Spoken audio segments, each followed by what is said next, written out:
ইন্নাল্লাহা লা ইয়াস্তাহি আন ইয়াদরিবা মাসালাম মা বাউদা ফামা ফাওকাহা, নিশ্চয় আল্লাহ তাআলা মাছির, মশার দৃষ্টান্ত বর্ণনা করতে লজ্জা করেন না। মশা মাছির উদাহরণ পেশ করবেন আল্লাহ কেন? আল্লাহু আকবার, আল্লাহ সবচেয়ে বড়, মিন কুল্লি শাই, সবকিছুর চেয়ে বড়। আল্লাহু আকবার, আল্লাহ সবকিছুর চেয়ে বড়। সাত জমিনের উপরে সাত আকাশ, সাত আকাশের উপরে আরশ, আরশের উপরে আল্লাহ তার গতিতে আসন গ্রহণ করে থাকেন।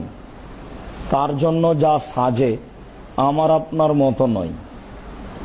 আরশ যত বড়, আল্লাহ তাআলা তার চেয়ে অনেক অনেক অনেক বড়। আল্লাহ কত বড় তা মানুষ জানে না, তবে আল্লাহ তাআলার নবী সর্বদা মানুষের স্মরণে যা বলেছেন তা হলো আল্লাহু আকবার, মানে আল্লাহ সবচেয়ে বড় মিন কুল্লি শাই, সবকিছু থেকে। যার জন্যই বলেছিলাম, মনে আছে যে মেহরাবের একদিকে আল্লাহ আর একদিকে মোহাম্মদ, এই ন্যাক্কারজনক নোংরা কাজটি করা নেহায়াত অন্যায়। যাদের আকীদা নষ্ট তারা এই কাজ করে থাকে। লিখা ঠিক নয়, লিখতেই যদি হয় তাহলে থাকবে একদিকে আল্লাহ আর একদিকে থাকবে আকবার, তাহলে হলো আল্লাহু আকবার, আল্লাহ সবচেয়ে বড়। সালাত আদায় করে হাফেজ সাহেবকে বললাম, হাফেজ সাহেব মেহরাবের ডান দিকে আছে আল্লাহ আর বাম দিকে আছে মোহাম্মদ, কেমন হয়েছে? ভালোই তো, অনুবাদ করেন তো। আল্লাহ হলেন মোহাম্মদ ডান দিক থেকে, বাম দিক থেকে মোহাম্মদ হলেন আল্লাহ, আল্লাহ মোহাম্মদ, মোহাম্মদই আল্লাহ, কেমন হচ্ছে? ভালোই তো। তো এবার মোহাম্মদ সরিয়ে দিয়ে আকবার লিখেন, ডান দিক থেকে অনুবাদ করেন আল্লাহ হলেন সবচেয়ে বড়, বাম দিক থেকে অনুবাদ করেন সবচেয়ে বড় হলেন আল্লাহ, কেমন হলো? ভালোই তো। আহারে, সবই যদি ভালো হয় তাহলে ঠিক বেঠিক কোনটা? এই কথা বলার পরে আপনাদেরকে আমি বলেছিলাম শুধু হিফজখানা খুলবেন না।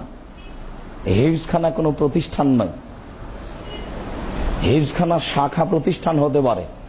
কোরআন হাদিসের উন্নত মানের ব্যবস্থা করবেন, তার সাথে একটা আংশিক প্রতিষ্ঠানে হিফজখানা রাখবেন। পৈতৃক সম্পত্তি, নিজের টাকা পয়সা ধরে রাখার জন্য বাপের নামে একটা হিফজখানা খুলবেন, ভুল হিসাব। এই হিসাব ঠিক নয়। হাফিজ কোরআন মাজিদের ভালো মন্দ কিছু বুঝে না, নইলে তার কাছে সবটাই সমান কেন? অথচ দুইটা বাক্যের মধ্যে আকাশ জমিন, কোনো সময়টাই নাই। আকাশ জমিন পার্থক্য বললে ভুল হবে, কোন সমতাই নেই। এই বাক্যই হারাম। আল্লাহ মোহাম্মদ কোন বাক্য হয়? এই বাক্যই হারাম। যাদের আকীদা নষ্ট তারা এই কথা বলে।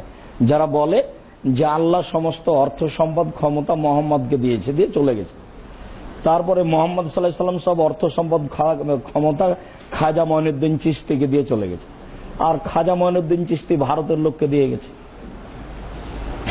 যারা এইসব ধারণা রাখে তারা এটা লিখে, আর যারা লিখে অনেকে তারা তো বুঝে না কিভাবে এসেছে কিভাবে যায়, ওরা তো খায় আর থাকে।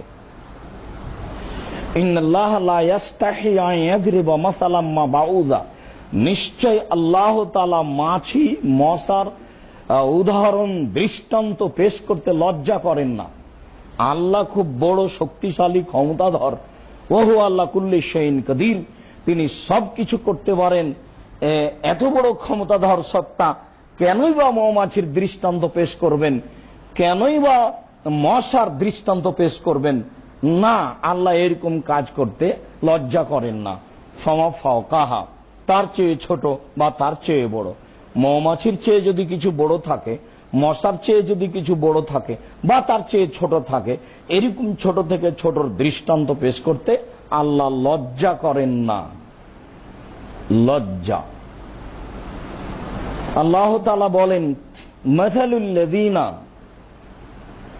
ইত্তাখাযু মিন দুনিল্লাহি আউলিয়া, ওইসব লোকের দৃষ্টান্ত যারা আল্লাহকে বাদ দিয়ে মানুষকে বন্ধু হিসেবে গ্রহণ করেছে। মানুষ কিছু করতে পারে বলে মনে করে, যারা আল্লাহকে ছেড়ে দিয়ে মানুষকে বিপদ আপদে বাঁচাতে পারে বলে সুবিধাবাদী ব্যক্তি হিসেবে গ্রহণ করেছে, ওদের উদাহরণ হচ্ছে মাসালুল আনকাবুত, মাকুড়সার মতো। ইত্তেখাদাত, মাকুড়সা তৈরি করেছে বাইতান, ঘর। ওয়াইন্নে আওহানাল বয়ুতে লা বাইতুল আনকাবুত, পৃথিবীতে সবচেয়ে দুর্বল, সবচেয়ে ওয়াকেজো, সবচেয়ে অচল বাড়ি হলো মাকুড়সার বাড়ি, মাকুড়সার ঘর। একথা আল্লাহ বলছে। মাকুড়সার ঘরে কি করতে পারে, ও দিয়ে কি হতে পারে? মাকুড়সার ঘর যেটুকু ক্ষমতা রাখে, মানুষ যাদেরকে বন্ধু হিসাবে, দোস্ত হিসাবে, সুবিধায় কাজে আসবে বলে গ্রহণ করে নিয়েছে, তাদের ক্ষমতা মাকুড়সার জালের কাছে কিছুই না। তো মাকুড়সার জালের আবার কি আছে? মাকুড়সার ঘরের বাইরে আবার কি আছে?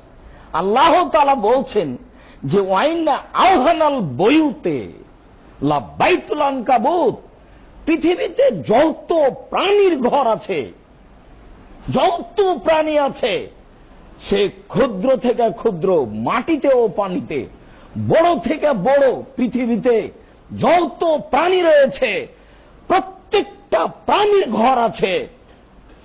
সমস্ত প্রাণীর মধ্যে সবচেয়ে দুর্বল ঘর হলো মাকুড়সার ঘর। মাকুড়সার ঘর যত ক্ষমতা রাখে, মানুষ তত ক্ষমতা রাখে না।